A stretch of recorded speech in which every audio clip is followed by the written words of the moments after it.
Merchant navy हे पुरुषांची मक्तेदारी असलेलं क्षेत्र असा आजवरचा समज. मात्र उधळणाऱ्या समुद्राला आव्हान देण्याची ताकद ही फक्त पुरुषांमध्ये असते हा गैरसमज एका कोकण कन्येनं चुकीचा ठरवला. आंतरराष्ट्रीय कंपनीत उच्च पदावर असलेल्या या तेजस्विनीची कहाणी आपण पाहूयात खास स्त्री दिनाच्या निमित्तानं.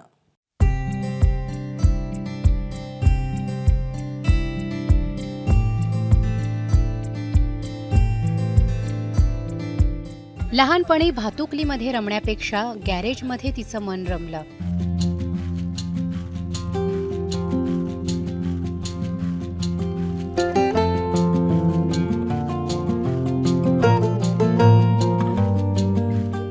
ऑफिस कल्चरपेक्षा इंजिन रूमचे तिला वेध लागले.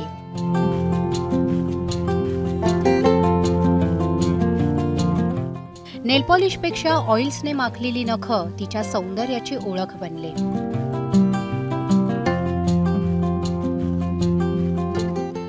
ही कहाणी आहे रत्नागिरीच्या मराठी मुस्लिम कुटुंबात जन्माला आलेल्या शबीना जिवाजीची. मच्छीमाराची ही लेक आज डेन्मार्कच्या टॉम या प्रतिष्ठित शिपिंग कंपनीत शिपवरती सेकंड इंजिनियर म्हणून काम करतेय.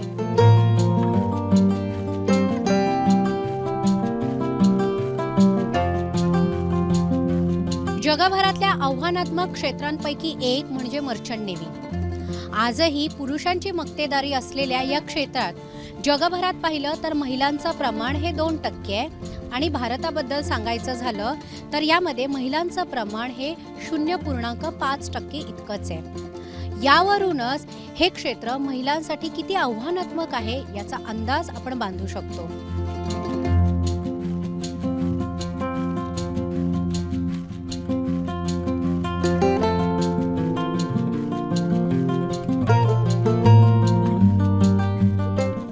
शबीनाचा डहाणू ते डेन्मार्क हा प्रवास नक्कीच सोपा नव्हता आणि त्याची सुरुवात होती ती घरापासूनच. मला सांग शबीना, मर्चंट नेव्ही कशी ओळख झाली आणि तू या क्षेत्रात कशी आलीस?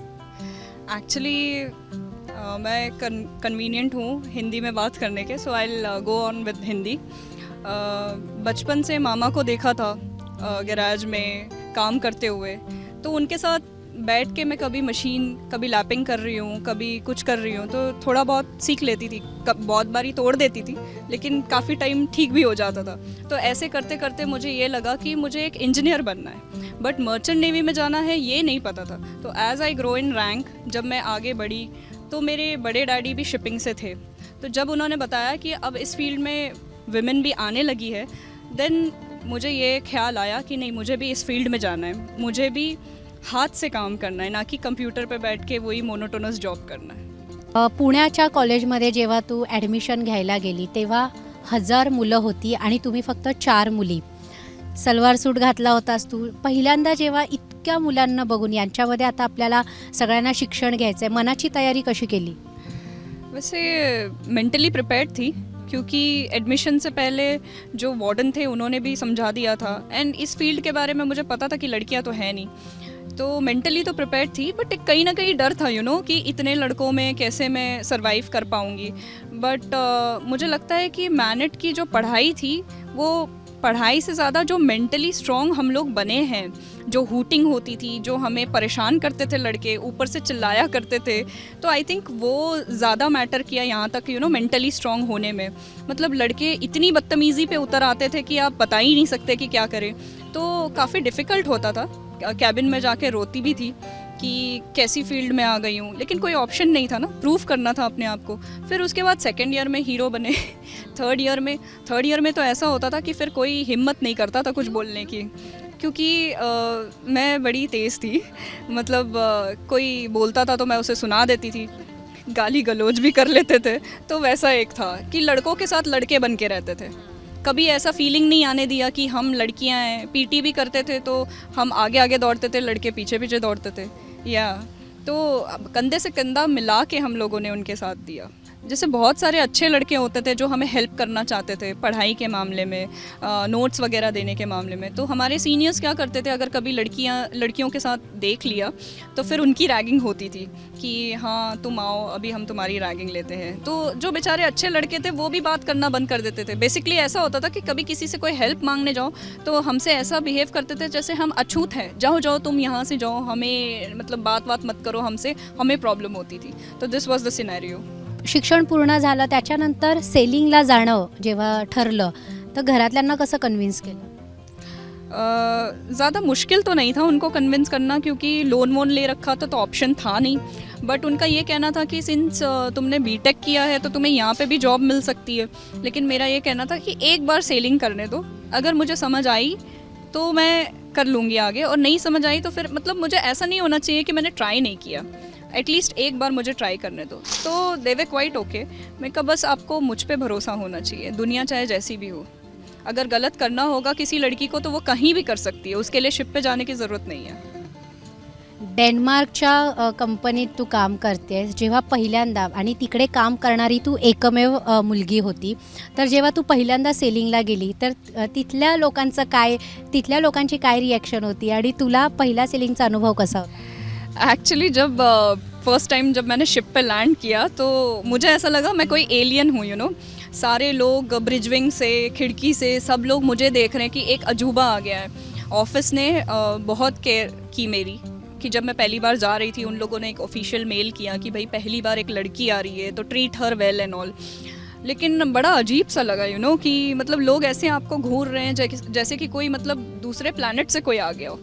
बट बेसिकली ये कहना चाहूँगी कि जब आप अगर अपने आप को मिक्स करते हो ना एक माहौल में, तो सामने वाले को भी फिर ऐसा अलग नहीं लगता। जब आप अपने आप को एक फीमेल की तरह देखोगे तो दुनिया भी आपको फिर वैसे ही ट्रीट करेगी, यू नो। तो वो डिस्क्रिमिनेशन नहीं था। एयरपोर्ट पे जब भी फैमिली ने छोड़ दिया तो ऐसा नहीं लगा कि मुझे भी इनके साथ जाना है? नहीं, बिल्कुल नहीं लगा। रोई मैं उधर खड़े रह के, इमिग्रेशन तक रो रही थी, लोग मुझे देख रहे थे। बट मुझे ये कहा गया था कि तुम्हारे साथ और भी क्रू लोग जा रहे हैं तो तुम उनके साथ मिल जाओ बेटा, तुम्हें समझ नहीं आएगा। तो मेरा एक ही कहना था, मम्मी अभी तक तो अकेली निकाला है मैंने, मैं आगे भी निकालूंगी। तो फर्स्ट टाइम जब मैं शिप पे जा रही थी, दैट वाज द फर्स्ट टाइम मैं एयरप्लेन में बैठी हूँ। या तो मैं इससे पहले कभी फ़्लाइट में बैठी नहीं थी। फर्स्ट टाइम मैंने एयरपोर्ट देखा था। मैं हमेशा कंप्लेन करती थी कि मैंने कभी एयरपोर्ट नहीं देखा, मैंने कभी फ़्लाइट नहीं देखी। तो उस टाइम पे तो इतना ज़्यादा फ़्लाइट से आना जाना कोई करता भी नहीं था। बैक इन आई गेस 2012 की बात है ये, जब मैंने सेलिंग स्टार्ट की थी। तो एक मिक्स फीलिंग थी, लेकिन कभी ऐसा नहीं लगा कि उनके साथ वापस जाना है मुझे। सेकंड इंजिनियर तुझ्या हाताखाली 7 लोक काम करतात, तर कसं ह्या सगळ्याची डील करणं कसं जमतं? ऐसे हो जाता है। पहले तो उन लोगों ने बहुत अपना शो किया attitude, that male egoistic thing, कि हम कैसे लड़कियों से कमांड लें, यू नो, हम कैसे ऑर्डर्स लें। तो आई मीन थोड़ा इनिशियली उनको फिर उनके साथ भी बहस होती थी। बट जब आप उनके साथ कंधे से कंधा मिला के काम करते हो, आप अपने काम में अच्छे हो, तो फिर देन वो मोल्ड हो जाते हैं। एंड मुझे मतलब touchwood, I don't know why, maybe आप जैसा बिहेव करते हो वैसे लोग आपके साथ बिहेव करते हैं। मुझे मैक्सिमम लोग अच्छे मिले, चाहे वो इंडियन्स हो, चाहे और कोई हो, फिलिपिनोज हो, लेकिन मुझे लोग अच्छे मिले। मुलगी आहे किंवा महिला काम करते आहे तर सिंपथी मिळते की जास्त, की काय नेमकं कसं असतं? इनिशियली जब मैं किसी भी शिप पे ज्वाइन करती हूँ तो लोग मुझे सिंपैथी देने की कोशिश करते हैं, अरे यार फीमेल है, यू नो, उसको मत दो ये। लेकिन मुझे वो चीज़ बहुत बुरी लगती है कि basically I am not a feminist. मेरा ये मानना है कि अगर आप वुमेन हो या मैन हो, लेकिन जिस चीज़ के लिए आपको सैलरी मिल रही है आपको अपना प्रूफ करना पड़ेगा, आपको वैसा काम करना पड़ेगा। ये नहीं कि मैं लेडी हूँ तो मुझे इस काम से एग्जम्पशन मिलना चाहिए। क्यों मिलेगा? नहीं मिलना चाहिए। तो उनको फिर कंफर्टेबल करना पड़ता है कि भाई मैं ये काम कर सकती हूँ सर, मैं कंफर्टेबल हूँ इस काम को लेके। फिर जब वो देखते हैं कि हाँ ये लेडी कर लेती है, फिर तो मतलब वो बहुत ही ज़्यादा भरोसा कर लेते हैं। एक मेल कलीग से ज़्यादा वो मुझ पर ज़्यादा भरोसा करते हैं। शबीनाने आपल्या कर्तृत्वाने घरातल्यांचा विश्वास सार्थ ठरवलाच, पण मर्चंट नेव्हीमध्ये काम करू पाहणाऱ्या अनेकींना प्रेरणाही दिली आहे. सगळ्यांनी तिला तेच समजवलं की तू हे बन, आपले इंजिनियर बन, मग वकील बन, कुठले कुठले ऑप्शन मामानी पण दाखवले, पण तिने नाही ऐकलं. मला ते सगळं करायचंच नाही आहे. मला फक्त ह्याच फील्डची मला आस आहे, मी ह्याच्यातच जाईन, मला हेच बरं वाटते. तर ते म्हणाले की फार हार्ड काम आहे, ही मुलगी ज्यात करू नाही शकणार. आम्ही आहे तर पुरुष हारून जातात, तर ही मुलगी परत येईल, सगळे पैसे तुमचे फुकट जाईल. संकट लाटांमागून लाटांसारखी चाल करून आली. कधी त्यांनी शबीनाला बुडवण्याचा प्रयत्न केला, तर कधी खचवण्याचा.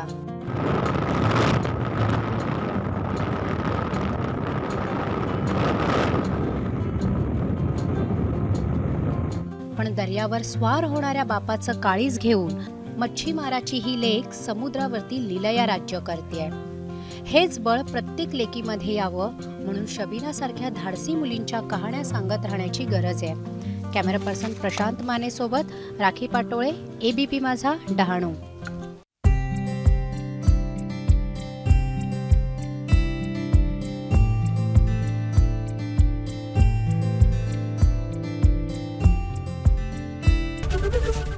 ABP माझा, उघडा डोळे बघा नीट.